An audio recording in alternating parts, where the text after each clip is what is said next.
Alors on va démarrer le cours. Alors le cours, on va essayer de traiter le sujet de Shavuot.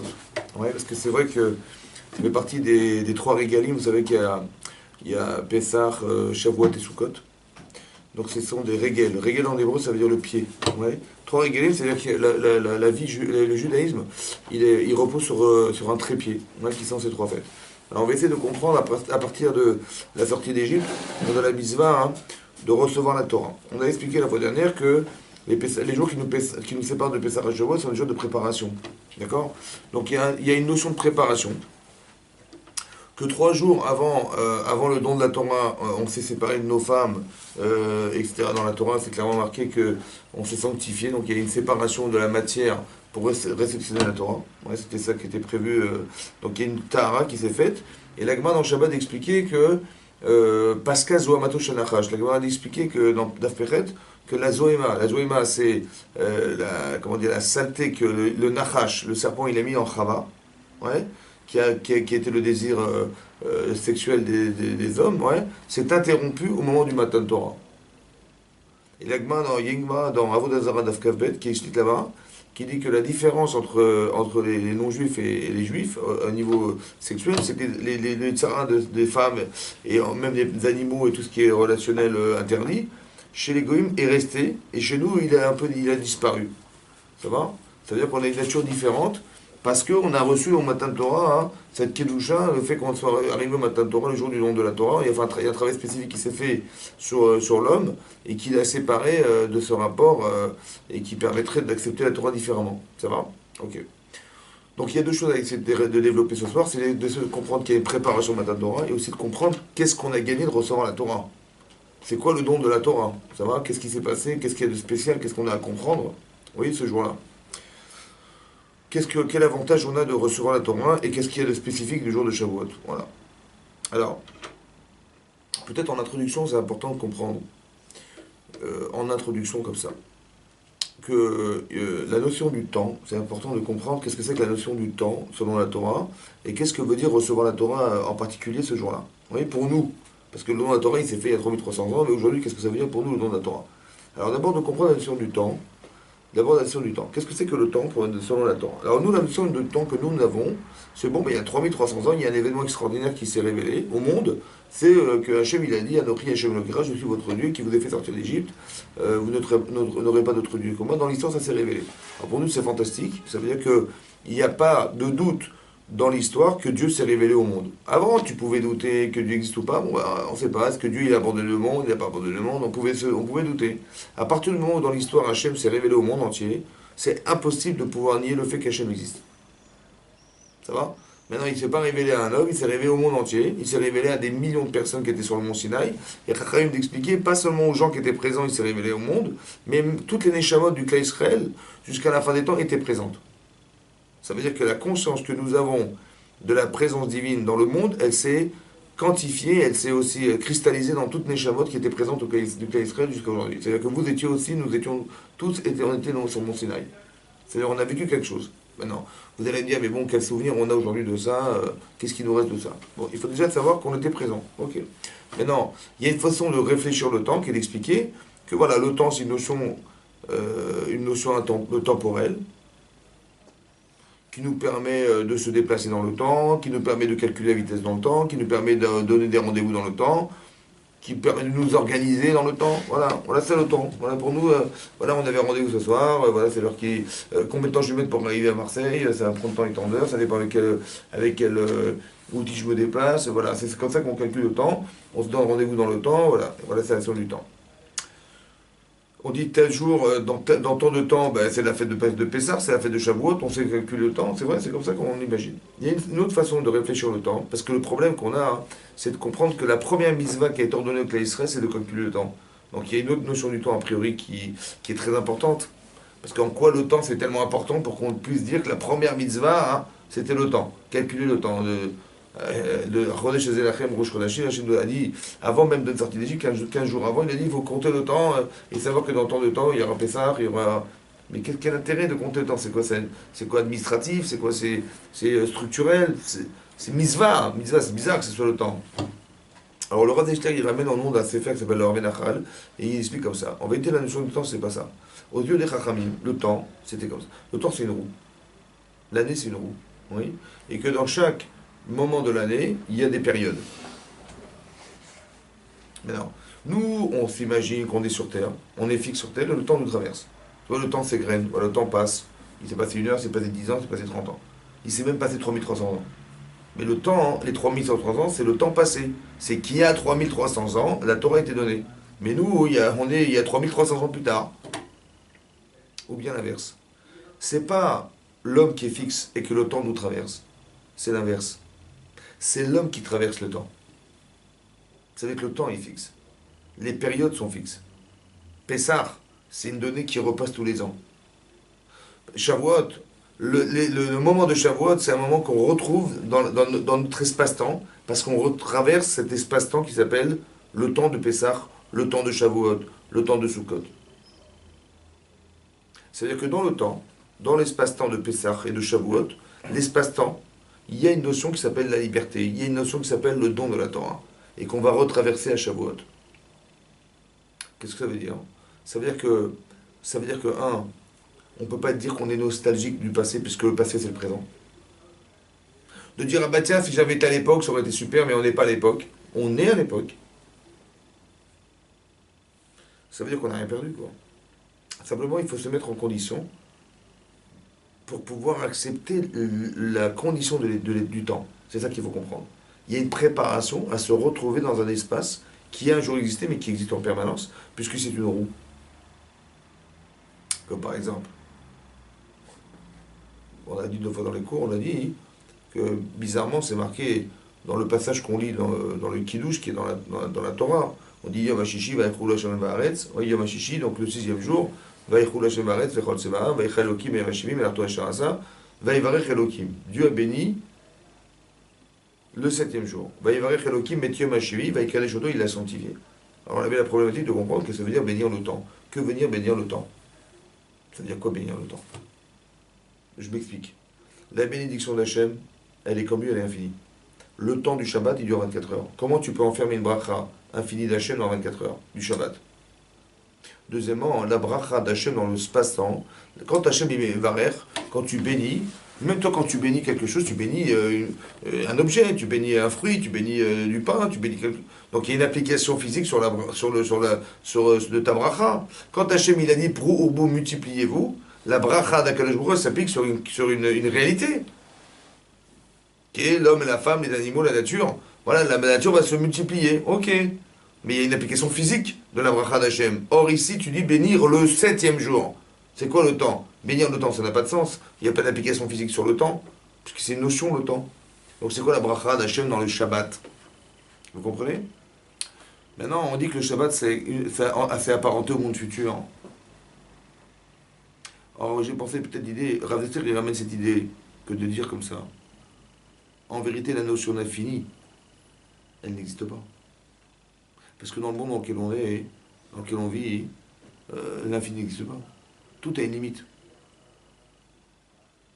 Donc comment ça se fait qu'on arrive à conceptualiser l'infini puisque ça n'existe pas? Comment c'est que tu arrives à concevoir l'infini puisque ça n'existe pas? On te dit, tu sais quoi, si tu fais des mitzvot, tu vas atteindre le Olam Haba, un monde infini. Mais comment tu arrives à le conceptualiser, à en parler puisque ça n'existe pas? Rien n'est infini dans le monde dans lequel tu vis. Tu sais comment tu arrives à le conceptualiser? Comment tu arrives à le comprendre que c'est possible? En mathématiques, en physique et en termes spirituels. Tu sais pourquoi? Parce qu'Akadosh Baruch Hu, il a béni le 7e jour. Il a béni, ça veut dire qu'il a multiplié quelque chose dans une notion qui s'appelle le Shabbat. Dans un espace-temps du Shabbat. Il n'y a pas d'application physique, c'est une notion qui est volatile. Mais quand est-ce que tu t'en rends compte? Quand tu passes par le temps de Shabbat, quand tu traverses cet espace-temps, c'est là que tu rentres dans la connexion à cet espace-temps et la connexion à cette idée et ces idéaux qui s'appellent l'infini. La conception, elle est dans le Zman. Tu comprends ou pas?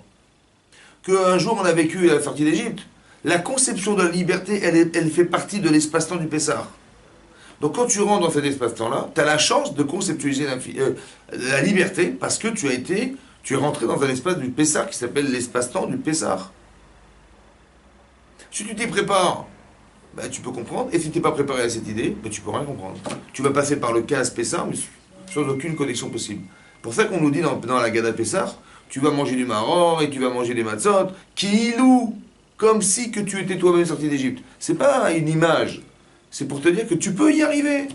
Ça dépend de toi, de ton imagination, de ton investissement, de ta connaissance dans la Torah et qui va te permettre de connecter ta tête à l'espace-temps du Pessah. Vous comprenez? Ça veut dire que quand on va arriver à Shavuot, on peut imaginer qu'on va se préparer à quelque chose qui s'appelle le don de la Torah. Tout dépend de la préparation. Que ça veut dire que tu vas pouvoir profiter d'un espace-temps, mais tout dépend de la capacité que tu avais de t'y préparer. Donc c'est très important la préparation. Si tu prépares rien, il ne va rien se passer dans ta tête. Et si tu t'y prépares en disant, tu te rends compte de ce que c'est que la Torah, tu te rends compte de ce qu'Hachem lui a révélé, tu te rends compte de ce qu'on a, la chance qu'on a reçu la connaissance d'Hachem, tu te rends compte que la connexion avec le monde futur, elle se passe par ça, ça veut dire que c'est fantastique, il faut arriver à comprendre cette notion-là. C'est-à-dire que la préparation, elle est interdépendante de l'acceptation. C'est comme si tu vas faire un métier, ben, tout dépend de l'intensité avec laquelle tu t'y es préparé. Ben, si tu le comprends en physique, tu comprends en spirituel, c'est la même chose. Si tu t'y prépares, ben, l'intensité que tu mets dedans, c'est toi qui t'y prépares, c'est toi qui ressens, c'est toi qui vis. Et l'intensité que tu mets dedans, et le réceptacle, qui est l'intensité de désir qui est dedans, va permettre de remplir tout ce que tu désires.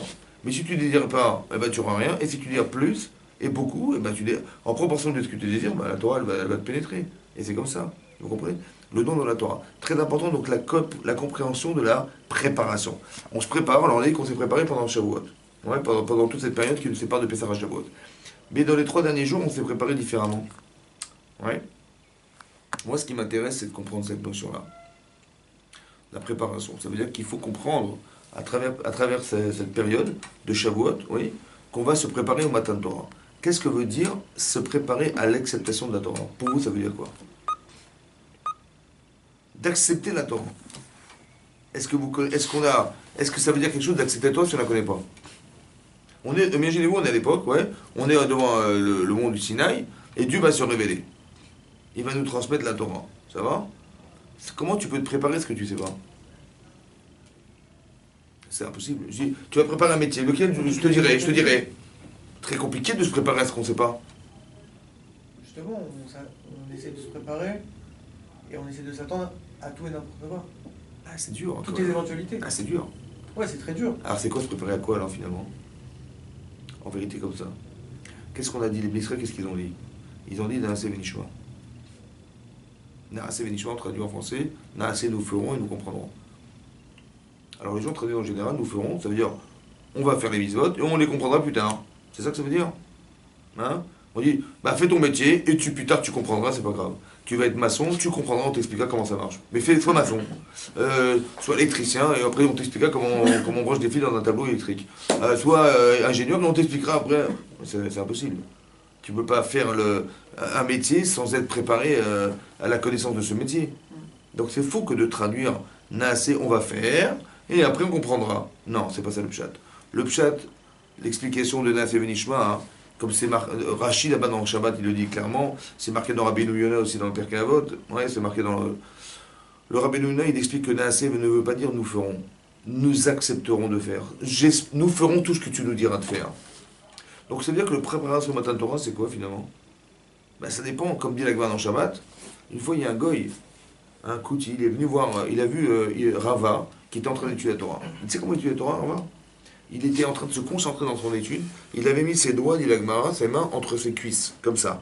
Entre le mollet et la cuisse. Il était en train de presser ses jambes, il était en train de réfléchir et presser ses jambes contre ses doigts. Et il a vu ce Kouti, il a vu ses doigts qui étaient en train de saigner. Il a dit, vous êtes un pziza, vous êtes un peuple trop zélé, trop impulsif. Vous avez devancé votre bouche à votre oreille. Vous avez votre bouche. Vous avez dit Naasé Venishma. Ouais, vous avez dit, d'abord, tu ne sais même pas de quoi tu parles, et après tu as accepté sans réfléchir. Il faut d'abord demander d'abord de quoi il fait la Torah. Hein. Et si tu vois que tu es capable de l'accepter, tu l'accepteras. Et sinon, on n'accepte rien. Et dans quel état tu t'es mis? Comme ça, il le dit, ce Kouti. Ouais, tu t'es dit, tu étais à Torah, mais tu te casses faire saigner tes doigts, mais c'est n'importe quoi. Il fallait d'abord, tu t'es mis dans un état impossible. Il fallait d'abord, est-ce que tu es capable d'accepter, et après tu accepteras. Il a répondu, tu sais, on a accepté Bitmimout, ça veut dire qu'on avait confiance en Dieu. de façon catégorique. Il n'y avait aucune hésitation. Donc tout ce qu'il aurait pu nous donner, on l'acceptera. C'est ça, Naaseh Benishma, vous avez compris? Ça veut dire qu'on a tellement confiance en Dieu que tout ce qu'il peut te proposer, mais évidemment que c'est bon pour toi. Donc c'est quoi la préparation au matin de Torah finalement? C'est quoi? Comment tu peux accepter ce que tu ne sais pas? C'est parce que tu as confiance en Hachem, aveuglément. Donc le travail de Shavuot, comment? Et tous les miracles là. Exactement. Donc le travail que nous on doit faire, c'est quoi? C'est quoi d'accepter complètement la Torah? C'est d'avoir confiance en Hachem au point où tout ce qu'il te dira, tu l'accepteras sans réfléchir. Pourquoi c'est comme ça? Parce que tu as confiance au fait que Hachem, il t'a exactement préparé par la Torah à ce que tu dois savoir de toi. Vous avez compris? Ça veut dire que le travail, il n'est pas sur la Torah puisque tu ne la connais pas. Quelqu'un qui va le chouva, il fait tes chouvas, il dit ouais, moi, pour moi ça y est, c'est fini, je veux accepter la Torah.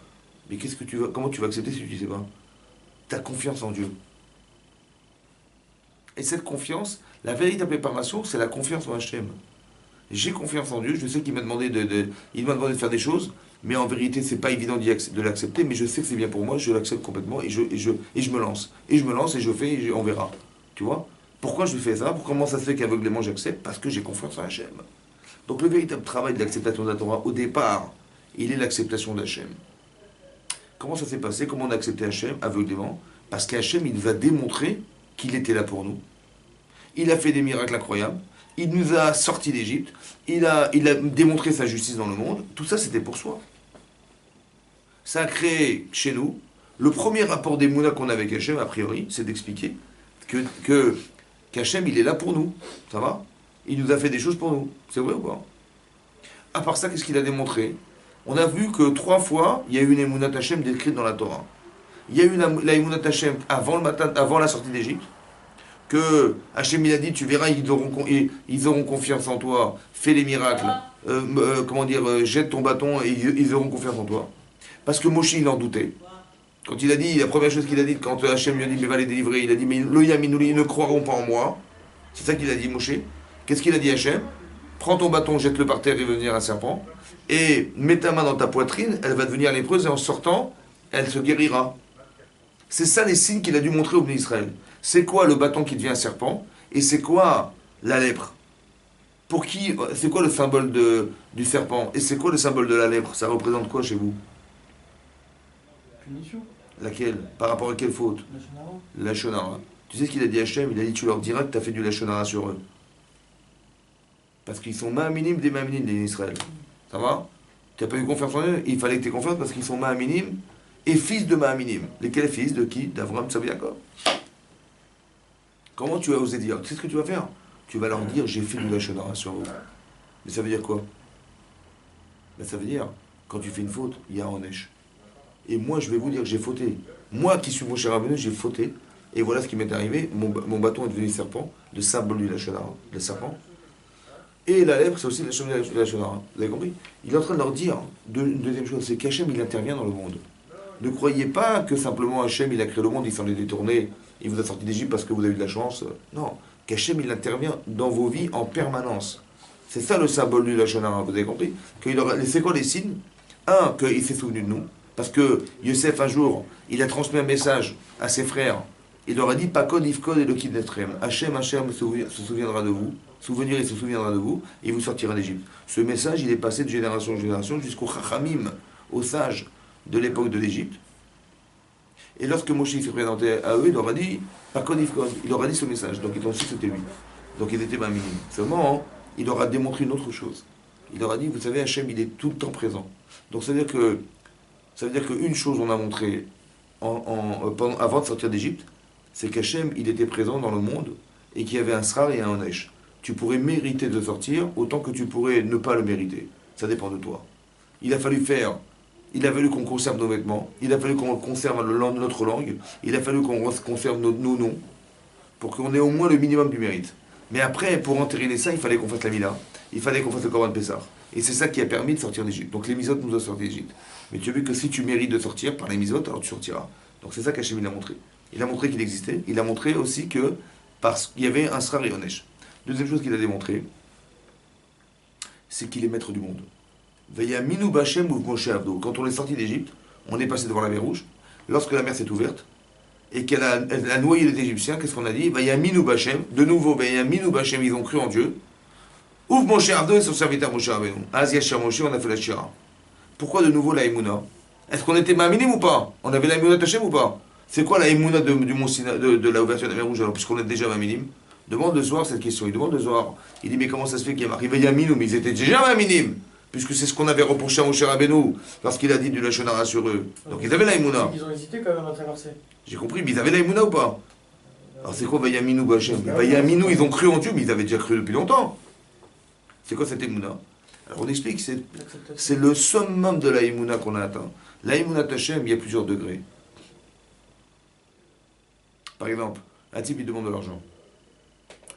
Combien tu vas lui prêter? Ben, ça dépend de la confiance qu'il te renvoie. Si c'est un type que tu connais pas, tu dis moi je te prête 300 euros. Si c'est ton cousin, tu lui dis bah tiens je peux te prêter 2000 euros. Si c'est ton frère, tu peux te prêter 10 000 euros. Si c'est tes parents, tu peux te prêter 100 000 euros. Mais tout dépend de la confiance. Combien tu t'investis pour les personnes, ça dépend de la confiance. Vayaminu Bachem, on est arrivé au summum de la confiance en Dieu à ce moment-là. Quand la mer s'est ouverte. Mais qu'est-ce qu'il a démontré Hachem par l'ouverture de la mer Rouge? Il a démontré qu'il était le maître du monde. Il peut inverser des choses. Tu vois, Bayabasha Betochayam. On s'est retrouvé sur la terre sèche dans la mer. Mais normalement, on ne peut pas marcher sur la terre sèche dans la mer. Il dit, ne t'inquiète pas, je suis le maître du monde. Il te l'a démontré le jour où il a ouvert la mer Rouge, parce que la mer, elle s'est ouverte, et on a pu marcher, là on n'aurait jamais pu marcher si Hachem n'avait pas inversé les choses. C'est-à-dire que le maître du Olam, il peut faire ce qu'il veut du monde avec ce qu'il a choisi. Il a démontré au départ qu'il était présent. Il a démontré aussi qu'il est le maître du Olam. De quoi tu peux avoir peur? Parce que tu es le fils d'Hachem. Entre guillemets, c'est comme si il t'accompagnait en permanence. De quoi tu peux avoir peur? Tu dis, mais regarde ce qui se passe, regarde ce qui nous arrive et tout. Des fois, on veut nous dire, je suis le maître du monde. Et même la pression qui est exercée autour de toi, en fait, elle est là parce qu'il y a un défaut. Il y a un défaut chez toi. Donc, on te renvoie à l'idée pour entre guillemets, te rattacher à Hachem, et ta Emouna, elle va permettre de te libérer. Mais c'est ton manque de confiance qui a donné de la force à l'autre. C'est pas la force qu'il a l'autre qui t'a agressé, qui t'a posé un problème. Il n'a aucun kohar. L'autre n'a aucune force, puisque c'est Hachem qui gère les forces. Mais pourquoi il a donné de la force à cet homme ou à ce peuple? Parce qu'il a voulu contrebalancer chez toi la capacité d'exercer chez toi la possibilité de pouvoir le croire. D'où j'ai vu ça? Chrétien Chouf, l'ouverture de la mer Rouge. Tout dépend de toi. Mais sache qu'Hachem, il t'a démontré, il a nourri chez toi une émouna qui est celle de voir qu'Hachem, il est maître du monde. Tu y crois maintenant? Ouais, voilà, il va t'ouvrir la mer. Cet instant potentiel qui était celui de l'ouverture de la mer Rouge, il n'est pas ponctuel dans le temps. Il est simplement démontré dans un espace-temps dans l'histoire, mais il est continuel ce temps. Tu vois ce que je veux dire? Que tu comprennes un jour dans ta vie que Dieu, à quel jour, il fait ce qu'il veut quand il veut. Il n'est pas tributaire de qui que ce soit, de quoi que ce soit. Il faut être mamine dans ça, il faut croire en ça. Maintenant, il y a une troisième émouna, comme ça explique le Maral de Prague. C'est la émouna qu'Hachem, il nous a procuré le jour du don de la Torah. C'est le troisième degré d'émouna, le don de la Torah.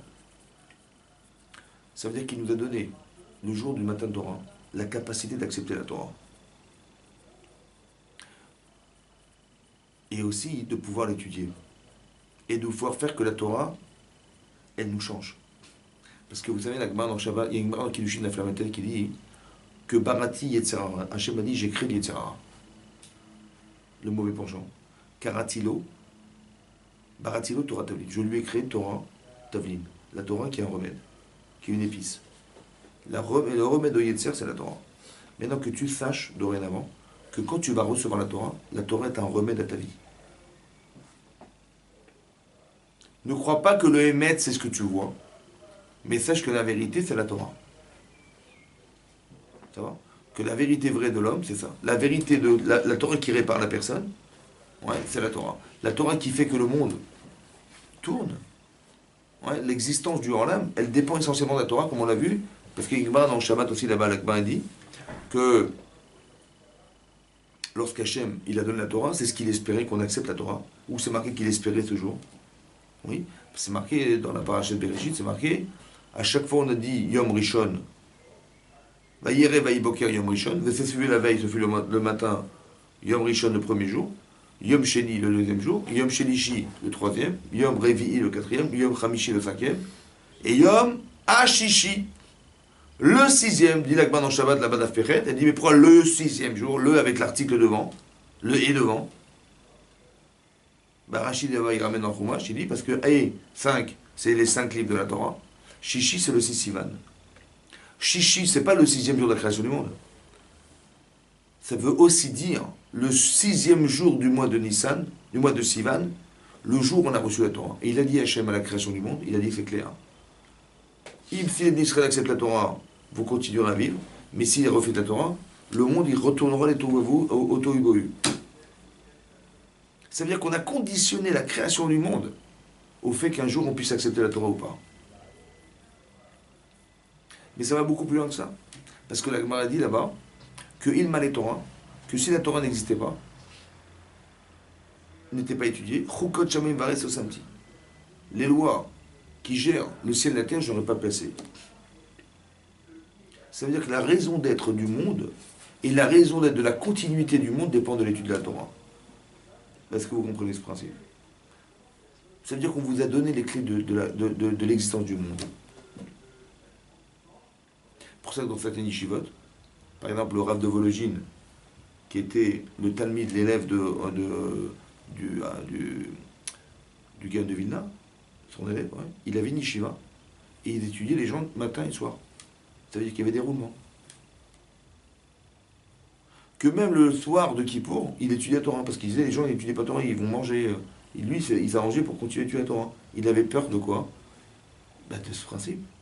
Que l'énergie du Orlam, elle dépend de l'étude de la Torah. L'énergie du monde.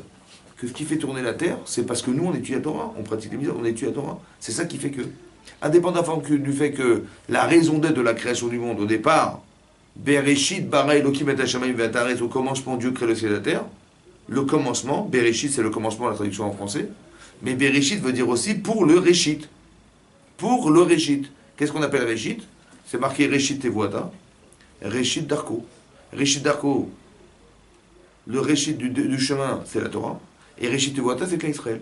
Bereshit, c'est que pour le Réchit que le monde a été créé. C'est tout. Il y a combien de milliards d'habitants sur la Terre? Et bien tout ça, c'était que pour le Réchit.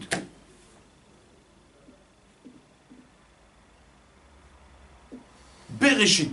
Si tu veux savoir quelle était la raison fondamentale pour laquelle Hachem il a pensé créer le monde au départ, Bereshit, c'était que pour ça. Pour le cas Israël et la Torah, c'est tout. Incroyable. Jusqu'où ça va ça?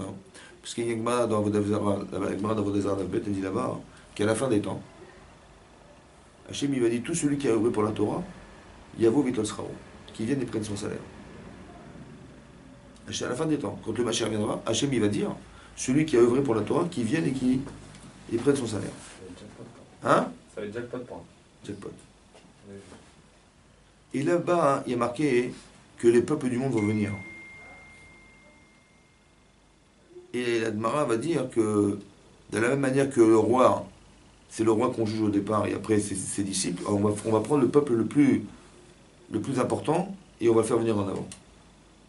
Et là-bas, c'est le peuple de Rome, Édom, qui va venir et qui va dire voilà, nous, on a fait pour la Torah, on a fait des choses pour la Torah, pour les gens qui étudient la Torah. Ils ont dit qu'est-ce que vous avez fait? On a dit on a fait des ponts, on a fait de l'urbanisme, on a fait des jvakim, des marchés, on a fait l'or et l'argent, voilà ce qu'on a fait, on a fait développer l'or et l'argent pour que les gens étudient la Torah. Comme s'ils vont dire. Qu'est-ce qu'il va répondre Hachem? Il va dire Tipshim Shebaolam, les imbéciles du monde. Kol Mashe Asitem, tout ce que vous avez fait, les Sorechatzmechem Asitem, c'est pour vous que vous l'avez fait. Vous avez fait. Et il a dit en plus l'argent, ça m'appartient, c'est à moi l'argent, c'est pas à vous l'argent. Mais tout ce que vous avez fait, les ponts, les machins, vous avez fait pour vous. Vous avez mis des ponts, c'est pour faire des péages, vous avez fait des machins, voilà, vous avez fait des choses pour vous. Pour vous, vous l'avez pas fait pour la Torah.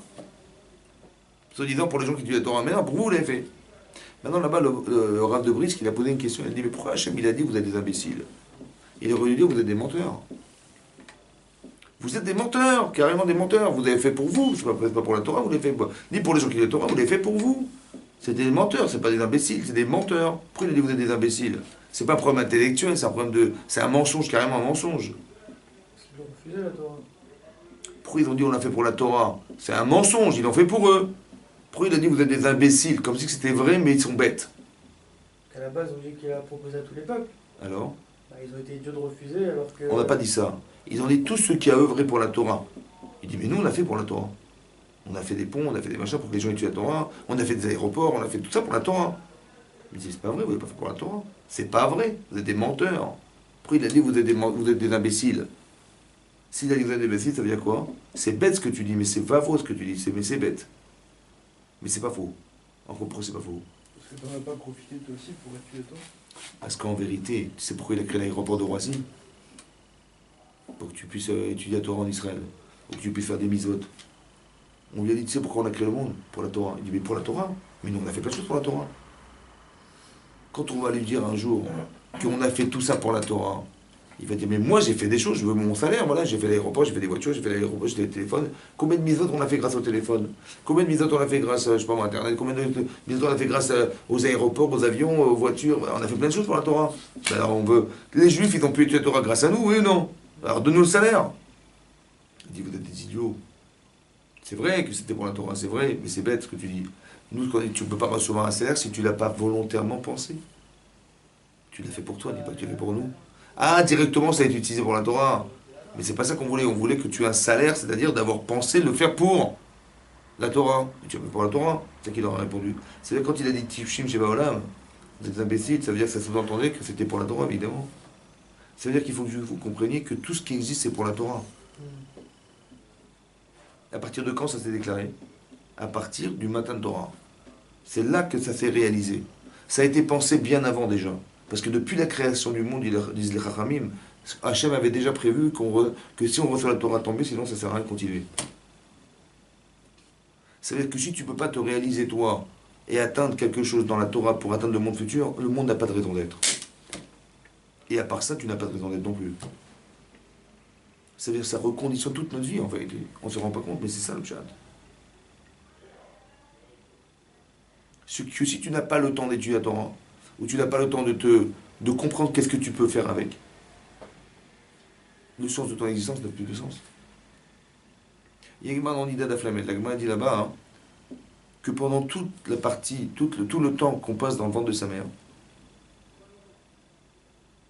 on étudie la Torah avec un malach.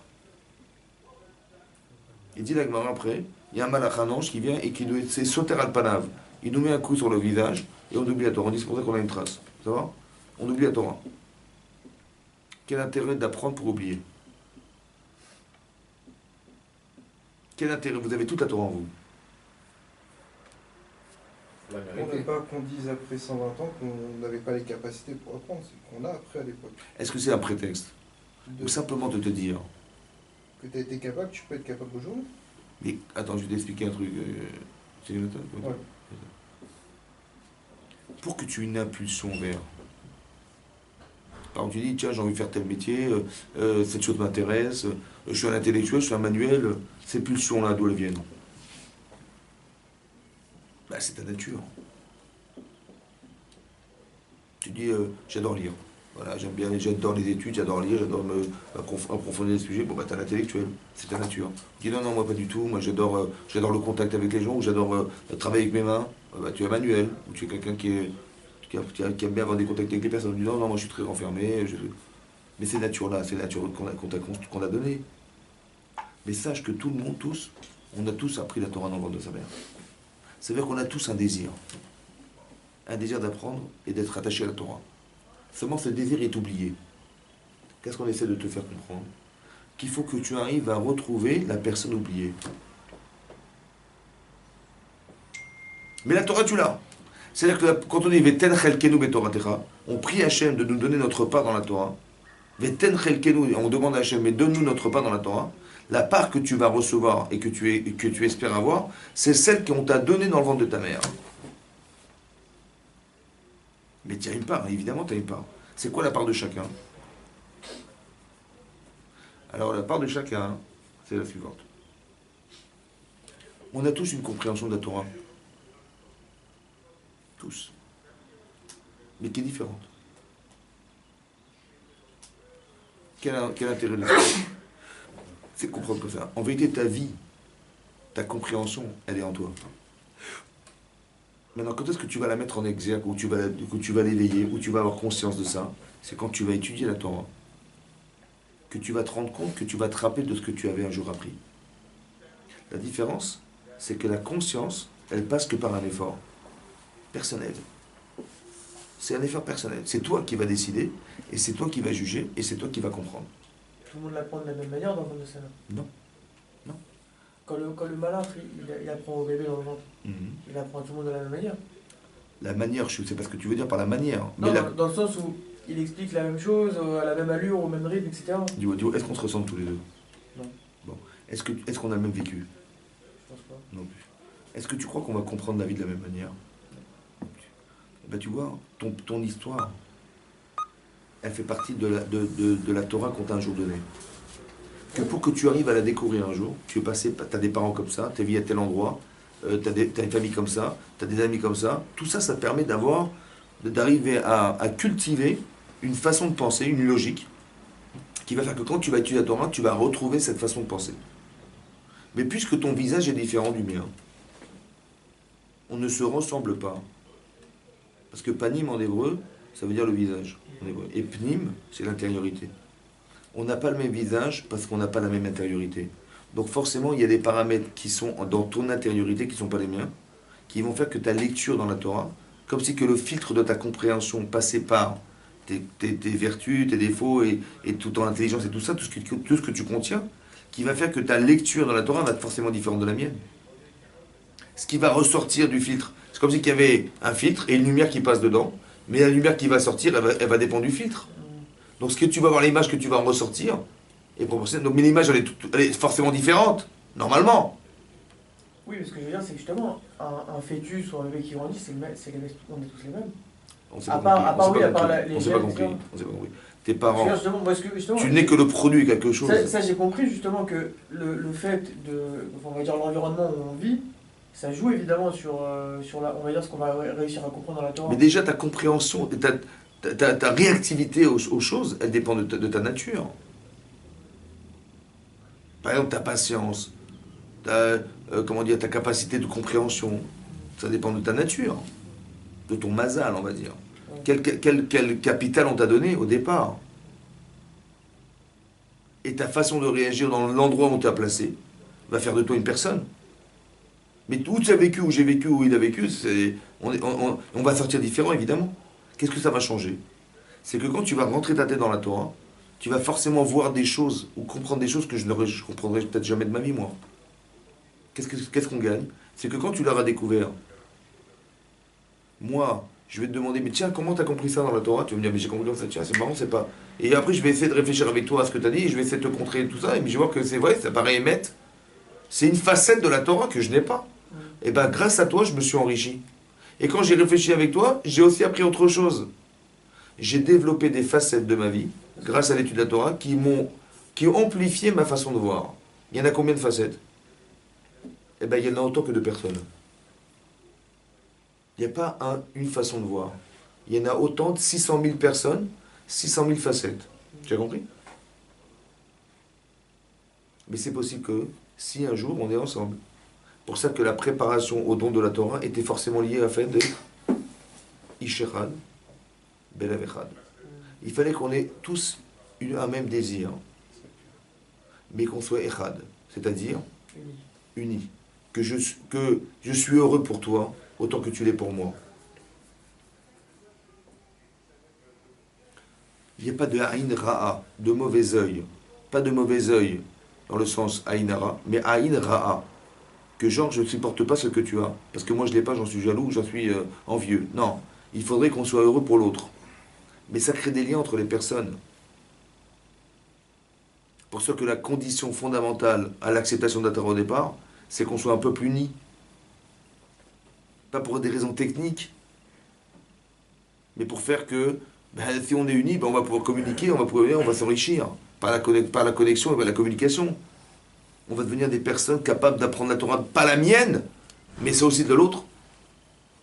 Tu sais pourquoi il faut que les gens fassent les chouvas? Tu sais pourquoi? Parce que c'est possible que ma question n'a pas de réponse, parce que la réponse, elle se trouve chez toi. Ou elle se trouve chez un type qui se trouve aux États-Unis. Maintenant, si lui, il fait pas teshuva ou il n'étudie pas la Torah, ma question n'aura jamais de réponse de ma vie entière. Tu as compris la responsabilité qu'on a? C'est pour ça qu'il faut étudier la Torah aussi. Pas parce que nous-mêmes, notre épanouissement personnel, il dépend de ça, ou notre monde futur, il dépend de ça. Pas seulement pour ça. Parce qu'il y a des ramifications qui vont se faire. Que l'enrichissement des autres dépend aussi de moi. Et mon enrichissement, dépend des autres. La capacité d'élargir ma Torah va dépendre des autres. C'est ça aussi le message du matin de Torah. Que le jour de Pessah, de Shavuot, on a reçu la Torah, mais chacun a entendu quelque chose quand tu fais un cours. Est-ce que vous croyez que vous avez tous compris de la même manière? Ben, quand tu réécoutes le cours, tu te dis, ah, ben déjà, ah bah tiens, je n'avais pas compris comme ça. Et l'autre, il va dire, mais nous, le Rav, il a dit ça, il a dit ça. Ben, il dit ça, ah ouais, d'accord. Moi, j'avais compris comme ça. Peut-être que les deux sont justes. Mais c'est une façon différente de comprendre, peut-être. En fonction tu dis, mais non, il n'a pas voulu dire ça, puisque j'avais une question comme ça, donc il a dit autrement. Ah oui, d'accord. Quand tu lis un texte de Torah, alors, tu vas lire la Torah, tu vas lire Rashi, tu as 7 ans, tu comprends d'une certaine manière. Mais quand tu as 20 ans, tu crois que tu comprends comme quand tu as 7 ans? Non. Et quand tu as 30 ans, tu crois que tu comprends comme tu as 20 ans? Parce que tes préoccupations, ou tes questions, ou tes ambitions, ou tes désirs ne sont pas les mêmes. Donc ça ne vient pas répondre à la même chose, parce qu'on n'a pas les mêmes besoins. Donc quand tu lis à la Torah à 20 ans, tu ne la comprends pas comme un type qui a 30 ans. Pourquoi? Parce que les besoins que tu as de réponse à travers la Torah ne sont pas les mêmes. Toi, tu as un problème de chinois, tu as un problème de machin. Toi, à 20 ans, le type, il a un problème de Yitzhara, qui est basique, on va dire. Le type qui a 30 ans, il a un problème d'éduquer ses enfants, il a un problème de comprendre sa vie de couple, il a comprendre. Quand on a 40, c'est autre chose. Quand on a 50, c'est autre chose. Qu'est-ce que c'est d'être grand-père, d'être beau-père, d'être machin? Tu vas t'intéresser à ça et tu vas voir dans la Torah, tu vas rechercher ça. Mais cette question de grand-père, tu l'as pas quand tu as 20 ans. Tu dis, bah, tiens, comment je vais vivre ma vie après la retraite, machin, tiens, je vais voir qu'est-ce qu'il a fait Abraham Avinu après 60 ans, j'en sais rien, tu vas te t'arroger. Tu as d'autres préoccupations, mais les réponses, elles sont dans la Torah. Et plus tu es grand, et plus tu vieillis, on va dire, et plus tes intérêts sont différents, mais c'est fait exprès. Pour que ta logique dans la Torah, elle puisse se développer autrement, ou bien tes réponses à tes questions, elles vont pouvoir trouver réponse dans la Torah, évidemment. C'est logique ou pas? Tu dis Abraham, il a tué la Torah, et Yosef aussi. Quand Paro, il a vu Yosef, comment il l'a appelé? Quand Paro, il a vu Yosef, quand il est venu après des sorties de prison, il a vu qu'il était racham, il était intelligent. Comment il l'a appelé dans la Torah, vous savez ou pas? Il l'appelait Avrer. Pourquoi Avrer? Avrer. Av, il était père. Av, Bechorma.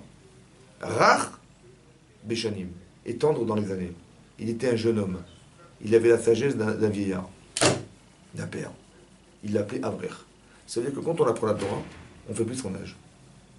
Tu dis, mais quelle intelligence, quelle connaissance, mais c'est logique, pourquoi? Parce que quand tu étudies la Torah, mais c'est la Torah d'Hachem. C'est-à-dire que tu peux avoir 18 ans, mais tu en as 50. En maturité, en compréhension, évidemment. Quand tu étudies la Gemara, quand tu vas dans une grande école avec des grands professeurs, le type il fait le bac et il rentre en médecine. Mais le professeur, il a quel âge? Il a combien de compétences? Combien d'examens il a passé? Combien de compétences il a? C'est un agrégé. Donc tu as en face de toi quelqu'un qui a 60 ans d'études. En vérité, il en a 200 ans d'études. Parce que la médecine, ça fait bien longtemps qu'elle a été développée. Donc quand tu parles au professeur, tu parles d'un type qui a 200 ans. Mais tu en as 18, toi. Mais quand tu étudies la Torah, tu parles à quelqu'un qui a combien d'années? Hein? 3300. Combien? 3300. Mais infini, puisque c'est Hachem. Infini, c'est Hachem. Infini. Quand tu étudies la Torah, combien de limites? Infini. Je dis, mais moi, on n'est pas adapté à l'infini, nous. Tu dis, mais c'est Hachem qui donne la Torah. Mais Hachem, il est fini ou il est infini? La connaissance d'Hachem, elle est infinie. Mais nous, est-ce qu'on on est infini, nous? Est-ce qu'on a un cerveau infini? Alors, quoi c'est ça, l'étude de la Torah? Hein? La transmission. Tu comprends? La transmission. Transmission, donc quoi? Puisque c'est infini, derrière. C'est comme si je te mets sur la tête, un gratte-ciel sur la tête. Tu vas pouvoir le supporter ou pas? Hein? Comme les Chazal disent, c'est comme si tu voulais rentrer un éléphant dans une serrure. Tu ne pourras pas. Ça ne rentrera jamais. Alors, pour ça qu'on dit comme ça. Écoutez bien. La Torah, c'est une matana. C'est quoi une matana? Un don, un cadeau. Pourquoi c'est un cadeau? Parce que si tu vois un clochard sous les ponts, qui a à son poignet une montre qui vaut 500 000 euros. Comment il a eu? Il a volé. Bah, soit il a volé, soit Il a trouvé. on lui a donné. Si tu vois un clochard qui a une montre qui vaut 500 000 euros, tu te dis, bah, ce type, on lui a donné. Donc quand tu vois quelqu'un, il est chacham dans la Torah, c'est que la Torah, on lui a donné. Tu as compris ce que ça veut dire? Ça veut dire que tu demandes à Hachem, la Torah et la Chorma, c'est Hachem qui te la donne, parce qu'elle est inaccessible. On est des clochards. On n'a pas accès à ces beaux bijoux, à ces belles montres, c'est impossible. La Torah est inaccessible, vous comprenez qu'elle est infinie, elle est inaccessible. Donc quand tu comprends la Torah, c'est qui te l'a donné? C'est inaccessible, c'est Hachem. C'est le don de la Torah. C'est un don. Tu comprends? Tu peux dire, ouais, parce qu'il a cassé la tête, j'ai compris, machin, c'est ma Torah, c'est grâce à moi. Mais comme dit le Père Kavod, tu ne peux pas t'enorgueillir. C'est pourquoi? Pour deux raisons. Un, parce que la Torah que tu as compris, c'est celle qu'on t'a donnée dans le ventre de ta mère. Comme ça dit le Gan de Vilna. Et deuxièmement, mais c'est Hachem qui te l'a donné. Dit l'Agmara, vous savez pourquoi il est marqué là-bas, il est marqué dans l'Agmara dans Megillah Davav. Ouais, c'est marqué Yagarta ou Matsata Ta'amid. Yagarta, tu as fait des efforts dans l'étude de la Torah. Et Matsata t'as trouvé, tu peux croire. Matsata, lo Yagarta ve Matsata, tu n'as pas fait d'efforts, t'as trouvé, Al-Ta'amid, ne crois pas. Ou tu vas dire Yagarti ve lo Matsati, j'ai fait beaucoup d'efforts, j'ai rien trouvé, c'est pas non plus possible. Parce que Yagarta ou Matsata. Normalement, tu t'es fait d'efforts, tu vas trouver. Demande à Gemara, pourquoi il est marqué Yagarta ou Matsata? Tu as trouvé. Ça veut dire Yagarta, tu as fait des efforts intellectuels et tu as compris. Ve'evata, tu as compris. Pourquoi il est marqué Matsata? Pourquoi il est marqué tu as trouvé? Par hasard. Enfin, c'est. Parce que tu as raison. C'est comme une trouvaille par hasard. Tu marchais dans la rue, tu l'as vu par terre. Tu dis, mais non, là-bas j'ai fait des efforts, je me suis intellectuellement cassé la tête. J'ai trouvé une logique, j'ai trouvé des trucs, j'ai fait. Oui, non. Sache que c'est qu'une métia. Parce que tu n'as aucun rapport avec ce que tu comprends. C'est Hachem qui te l'a mis dans la tête. Tu as compris maintenant? Il faut être Ma'amin Bachem, que c'est Hachem qui nous fait comprendre la Torah. D'où je sais ça? Parce que c'était comme le don de la Torah. C'était comme le jour du Sissiman. Est-ce que tu aurais pu monter dans le ciel et découvrir ça, toi? Non. C'est Hachem qui a donné à Moshe Rabbeinu la Torah. Elle est inaccessible. D'où on sait qu'elle est inaccessible? Parce que c'est quoi le langage de la Torah? C'est l'hébreu. Oui, non. Il connaissait combien de langues, Paro? Pharaon, combien il connaissait de langues? 69, il manquait que 69. D'où on sait qu'il connaît 69? Marqué dans le Midrash Rabbah. Ouais. Il a dit, il montait chaque. Que la veille du Lagman dans Sota, Lagman Sota dit la veille de la sortie de prison de Yosef, le malak Gabriel lui a pris 70 langues. Ouais. Comme ça c'est marqué dans l'Agmara, et c'est Rashi qui ramène ça aussi. D'accord? Maintenant, quand il est sorti de prison, au bout des 2 ans, hein, il est rentré, il a rencontré Paro. Maintenant, pour être roi d'Égypte, il fallait connaître le plus de langues possible. Ça fait partie des lois de l'Égypte. Celui qui connaissait le plus de langues, il a dit, combien tu connais de langues? Il dit 70. Il dit, écoute, je suis d'accord de te sortir de prison, qu'à condition que tu me jures, dit la marqué, que tu me jures, comme ça le Midrash ramène. Il a dit à Pharaon à Yosef que tu me jures que tu ne dévoileras jamais que tu connais une langue de plus que moi. Il a dit ok. Jusqu'où ça a été cette histoire? Que lorsque Yaakov Avinu, avant sa mort, il a dit écoute, je te demande de me prendre de l'Égypte et de m'envoyer à Hebron en Israël. Et il l'a fait jurer. Yaakov, il a fait jurer son enfant Yosef de le sortir d'Égypte et de l'enterrer en Israël. Et lorsqu'il a été voir Paro, il a dit voilà, je dois enterrer mon père. Il dit mais laisse tomber, envoie quelqu'un d'autre. Il dit non, mais je lui ai juré. Il dit laisse tomber ton serment. Il dit si j'enlève mon serment, j'enlèverai le tien. Que j'ai juré, que je t'ai juré que je dévoilerai jamais que je connais une langue de plus que toi. Il dit ok, d'accord, allez vas-y. Mais jusque-là, ça a été, vous comprenez ou pas? C'est de là qu'on sait aussi qu'il a fait jurer, que Paro il a fait jurer Yosef. Qu'est-ce qu'il connaissait pas comme langue, comme quelle langue? Je me connais. Le Hachon Kodesh, l'hébreu, oui, non. Quelqu'un qui connaît 69 langues, Il peut pas il peut pas rendre son vie. Il a qu'à dire, écoute, reste en prison, je vais apprendre l'hébreu, je vais apprendre l'hébreu en Israël. Ouais. Il y a des non-juifs qui parlent hébreu ou pas? Ouais. Après, ils ne pouvaient pas parler hébreu. Tu peux l'apprendre ou pas? Bien sûr. Pourquoi il n'a pas pu l'apprendre?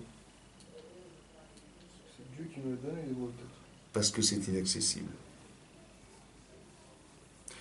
Avant Matan Torah, l'hébreu était inaccessible. Elle a été réservée qu'à une famille qui était à Adam, après Noach, après etc. Vous avez compris? La Torah, elle s'est transmise. Parce que Noach, il connaissait la Torah aussi. D'où on sait. Noach, il connaissait la Torah ou pas? Pour les sacrifices, sûrement, non? Parce que quand Hachem, il a dit à Noach, tu vas séparer les animaux purs et impurs, demande la Gemara, il dit d'où pur il savait, d'où impur il connaissait. Ça n'existe pas. Il dit de là on sait, comme ça Rachid ramène dans le fromage, qu'il connaissait la Torah Noach. Lui, il a prise depuis Adam Arishon jusqu'à Noach.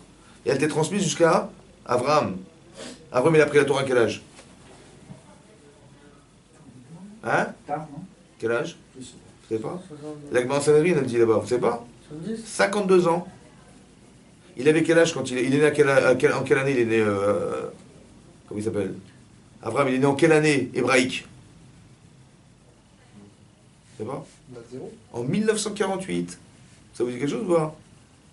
En 1948 de l'ère hébraïque, il est né Abraham Avinu. Ça vous dit quelque chose ou pas? L'indépendance d'Israël. En hébreu, il est né en 1948. Et là, il y a eu 2000 ans de Torah, dit la Gemara dans Sanhedrin, 2000 ans de Torah de Dabim, il y a eu 2000 ans de Torah et 2000 ans de Mashiach. 2000 ans de Torah, ça veut dire qu'à partir de l'an 2000, de Torah, c'est-à-dire de l'ère hébraïque, on a reçu la Torah. On pouvait apprendre la Torah. On pouvait apprendre la Torah. Oui, non, ça a été distribué aux autres. Avant, c'était réservé et ça a été dévoilé à partir de 2000 ans. Donc 1948, il est né et 2000 ans plus tard, il a appris la Torah, dit la Gemara. Donc il avait quel âge? Il avait 52 ans, Chazak. Il a commencé à étudier la Torah à 52 ans. Abraham Avinu. Il a étudié où?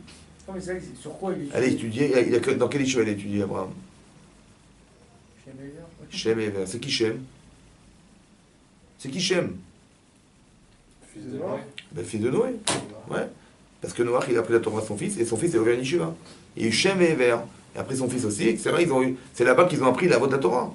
Mais ils ont appris où? Ils ont appris cette Torah là-bas. Mais d'où elle était cette Torah? Parce qu'elle était donnée à Adam Rishon, elle était restée. Il n'y a qu'une élite de personnes qui l'ont apprise. Donc le Lashon HaKodesh, il existait ou il n'existait pas? Vous n'avez pas de support. Bien, il avait appris la Torah, ouais. Il avait ou pas? Ouais. Mais les autres, ils avaient reçu la Torah ou pas? Comme la Torah n'a pas été donnée, le Lashon HaKodesh est inaccessible. C'est pour ça que Paro, il ne pouvait pas l'apprendre. C'est pour ça qu'il a fait jurer à Yosef. Il ne pouvait pas l'apprendre, même s'il pouvait faire des courses, ça ne rentrait pas dans sa tête. Parce que la Torah n'existait pas. Elle a été donnée. À partir du moment où elle a été donnée, elle est descendue sur la terre. À ce moment-là, elle est accessible. Donc, quand on dit qu'Hachem Moshe a fait descendre la Torah sur terre, c'est pas qu'il a pris un hélicoptère, il est monté là-haut pour la récupérer. Hein. C'est qu'il a rendu accessible au monde. Vous avez compris? C'est ça, faire descendre la Torah sur terre. C'est la rendre possible, acceptable, accessible. Hein? Donc, quand vous étudiez la Torah, qu'est-ce qui se passe? C'est Hachem, comme c'est marqué dans Pirkei Avot, Hachem, il est Shochen Shrinato.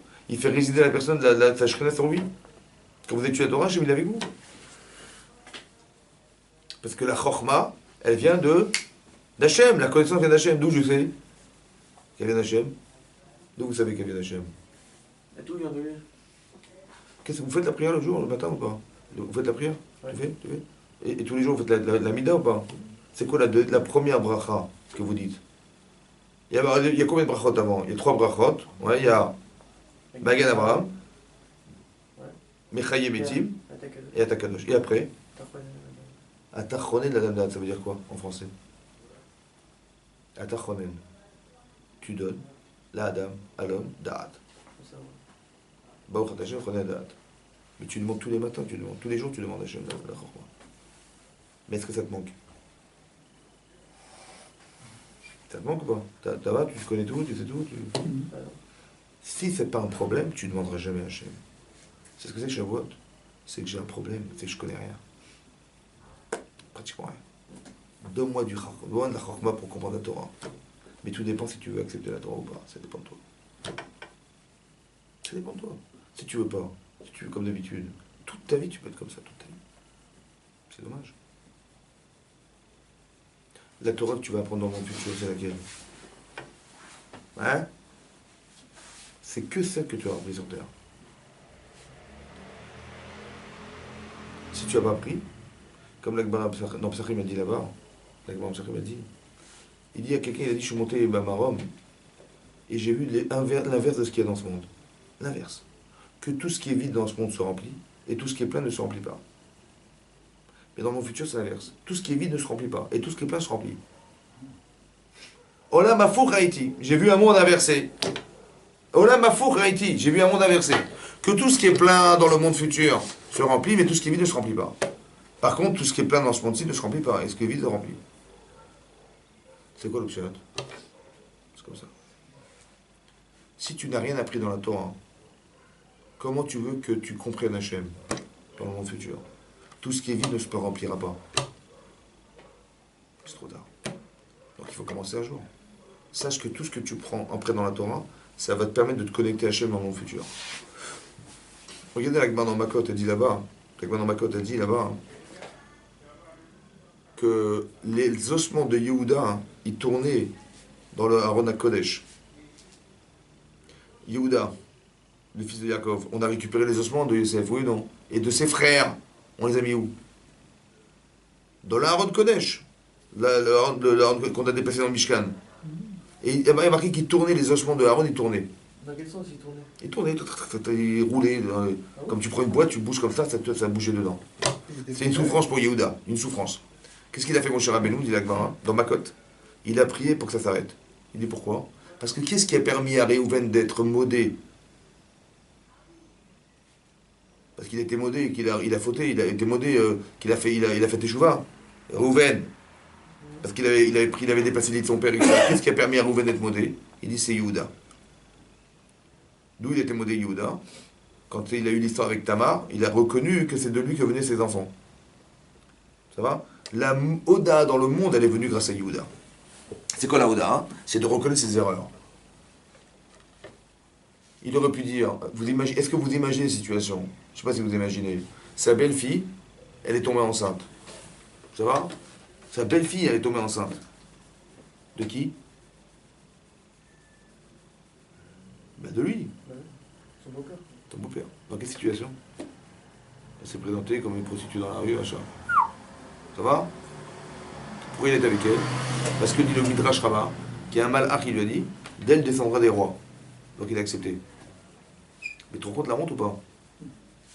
Après elle dit, mais vous savez, l'enfant que je porte, ouais, il vient de cet homme à qui appartiennent ces objets. Elle a montré la bague, le bâton et les ticites. Tu te rends compte la bisaïonne qu'il a lui ou pas? C'est son beau-père. Qu'est-ce que tu aurais dit à sa place, toi? On les a volés. Elle me les a volés. Bah oui, c'est à moi, mais elle les a volés. Je suis pas le père de ses enfants. Et qu'est-ce qui serait passé? On l'aurait tué. Donc on aurait tué cette femme et les enfants qu'elle portait en elle. Il a été modé. Il a mis de côté son orgueil personnel, il a dit c'est moi. Tzadka mimeni. Elle a raison et c'est de moi que sont ses enfants. Comme ça Rashi explique. Tzadka mimeni. Tzadka, elle est de Tzadéket, elle a raison. Et mimeni, de moi sont ses enfants, il a accepté. C'est dur ou pas? Il a été modé à la Hémet. Alors cette Oda-là, elle a permis à Rouven. Donc grâce à ça, dit l'Agmara, qu'il fait souffrance sans arrêter. Après il est monté au Gan Eden, Yehuda, mais il est rentré dans la yeshiva, il ne comprenait rien. Alors il a prié à Yaakov Avinu, Moshe Rabbeinu, pour qu'il comprenne ce qu'il se disait. Mais il savait répondre, il comprenait après, mais il ne savait pas répondre aux questions qu'on posait là-bas. Alors il a prié pour qu'il réponde aux questions, etc. Vous avez compris? C'est-à-dire qu'on doit atteindre des niveaux dans la Torah. Le niveau du Olam Haba, il dépend du niveau de la Torah qu'on a atteint sur terre. Vous savez ce qu'il dit Rav Esraïm? Il dit, puisque la Torah qu'on a appris sur terre, elle nous permettra de la comprendre dans mon futur, alors c'est pour ça qu'il était content qu'on ait fait le Daf Yomi. Le Rav Shapira, il a fait, à l'époque du Rav Esraïm, il a fait le Daf Yomi. Daf Yomi, c'est d'apprendre une page par jour de la Gemara. Il a dit comme ça, au moins, en 7 ans et demi, le type, il a fini le chasse. Pourquoi c'est bien? Parce que même s'il n'a pas tout compris, au moins il a la chasse dans la tête. Il a au moins appris le chasse. On n'a pas dit qu'il a tout compris et tout retenu. Mais au moins il a appris une fois ou pas? C'est pas grave. Au moins ce que tu sais, tu pourras l'utiliser dans le futur.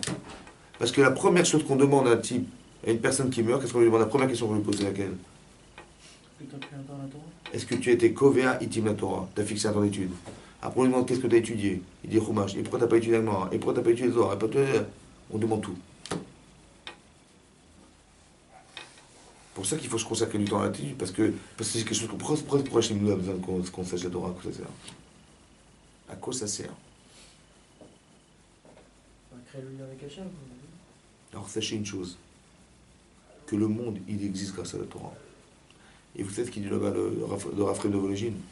Il dit là-bas, hein, que quand tu apprends la Torah, tous les en la mode que tu ne vois pas, ils fonctionnent grâce à ça. Tu fais le Chumash, tu fais la Gemara, tu fais le Midrash, tu fais le Zohar, tu fais la Lacha. Il y a des en la mode, des mondes entiers dans l'univers. Ça va? Mais ils ne fonctionnent que parce que tu étudies la Torah. Donc, Et si n'ont tu pas la n'étudies Torah, pas, hein? Eux n'ont pas la Torah. C'est qui eux? Bah, les mondes. Les mondes, ça veut dire qu'il y a des astres autour de toi Ouais. qui tournent. L'équilibre du monde. Dans le Zohar, il n'y a pas marqué qu'il y a une copie de la Terre ou un truc comme ça? Non. Mais ce que je t'explique, c'est comme ça, écoute-moi bien. Le fonctionnement de tous les mondes que tu vois autour de toi, quand je dis des mondes, ça veut dire qu'il y a l'univers, il fait 13,7 milliards d'années-lumière. Donc il y a un gros truc. Mais ça ne fonctionne que grâce à la Torah, à ton étude. L'énergie du monde, l'équilibre du monde, il dépend de ça. Comme je vous ai dit une fois, la Gemara Roshana d'Af Yudbet a dit là-bas que le déluge a été déclenché par quoi? Bah, Déclenché. Ah, La Gemara dit, tu sais ce qu'il a fait Hachem? Il a retiré 2 étoiles du Mazal Kima. Mazal Kima, c'est une constellation qui existe, qui est la queue du scorpion, du bélier. Ça va? Il a retiré 2 étoiles, parce que le bélier, c'est des formes d'étoiles qui ressemblent à un bélier. Au bout de la queue du bélier, il y a 2 étoiles, il les a retirées. En retirant 2 étoiles, il a créé le déluge pendant 40 jours sur la terre. Dit Rachid dans Rosh Hashanah d'Af Yudbet que les eaux souterraines, elles sont montées pendant combien de temps, les eaux souterraines, pour nettoyer, pour noyer le monde? Vous savez ou pas? Il faut apprendre, Alors, combien de temps ça a duré? 150 jours, 5 mois. Les eaux souterraines, elles sont montées. Pourquoi elles sont montées? Parce que le Mazal Kima, il aurait dû descendre. C'est quoi descendre? La Terre, elle tourne. Donc quand tu vois les étoiles, ça descend. Ben là, il les a fait monter. Et les eaux, et ce Mazal, cette constellation d'étoiles qui est montée, ça fait monter des eaux souterraines pendant 5 mois sur la Terre et ça a noyé le monde. Il a fallu 7 mois pour que ça redescende. Ça a duré 1 an le déluge. Vous avez compris ou pas? Il a plus 40 jours et 40 nuits. À cause de quoi? Il a retiré 2 étoiles. Et lorsque les eaux souterraines montaient, parce que les étoiles devaient descendre, elles sont montées. À l'inverse. Et ben ça fait monter les eaux souterraines pendant 5 mois. Et ça noyait le monde, ça. Qu'est-ce que tu apprends de là? tout est en relation. Ah, c'est un truc de fou. Tu savais ça, toi? Que les astres dépendaient de trucs, machin. Pas ce point-là. Tu as compris pas? Comment c'est marqué dans la Gemara? Shinu Maasem. Ils ont changé leurs actes. Ils ont commencé à voler les gens, l'adultère, à Vodazara, ils ont changé leurs actes. Hachem Shina Maaseh Bereshit. Il a changé la création du monde. Est-ce que vous comprenez? Ça veut dire que l'équilibre du Olam, il dépend des astres. Tu savais ça? Et les astres dépendent de quoi? De ton comportement. Que si tu te comportes bien, ça tourne bien. Si tu te comportes mal, ça tourne mal. C'est un truc de fou, quoi. C'est qu'est-ce qui tient les manettes? Tiens. C'est nous. Ouais. C'est toi. C'est toi. C'est toi, mon vieux. Trop beau, quoi. D'où tu sais ça? Parce que le jour du matin de Torah, Hachem, il t'a donné la Torah, il t'a donné les clés. Ça veut dire qu'on peut faire attention maintenant.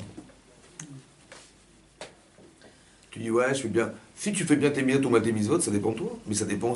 Sache que tout le Olam, il dépend de toi. C'est-à-dire que, tu comprends ce que je veux dire? Ton srar Olam, il est proportionnel à la grandeur de ce que tu organises. Moi, je comprends, mais c'est vrai que c'est dur à accepter.